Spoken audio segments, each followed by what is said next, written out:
वाल्मिक कराडसारखी टोळी नवी मुंबईत सक्रिय. भाजपचे नवी मुंबई जिल्हाध्यक्ष रामचंद्र घरत यांचे आरोप. पालिकेच्या बनावट पावत्या बनवून पैसे उकळण्याचा धंदा सुरू. भाजपच्या रामचंद्र घरत यांचा आरोप.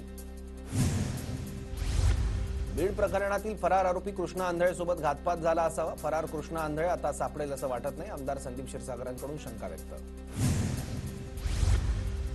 क्षीरसागर आणि कृष्णा आंधळे यांचे संबंध असतील त्याशिवाय संदीप क्षीरसागरांकडे माहिती कशी येते, धनंजय मुंडेंचा आरोप.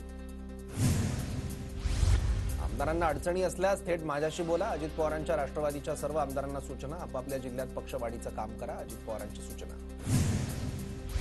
विधानसभेनंतर रामराजे नाईक निंबाळकर पहिल्यांदाच पक्षाच्या बैठकीत. अजितदारांनी घेतलेल्या आमदारांच्या बैठकीत रामराजेंची उपस्थिती.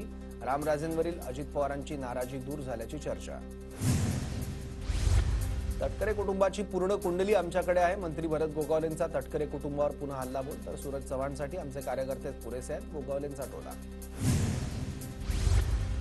एवढं पतन होत असताना आत्मचिंतन करण्याची टीका करतात. रस्सी जल गई पर बल नहीं गया. राजूल पटेल यांच्या प्रवेशानंतर एकनाथ शिंदेंची ठाकरेंवर टीका. भाजपले शिंदेंची रस्सी कधी जाळतील याकडे त्यांनी लक्ष ठेवावं. आमची रस्सी आम्ही नव्यानं बांधू. संजय राऊतांचं एकनाथ शिंदेंना उत्तर.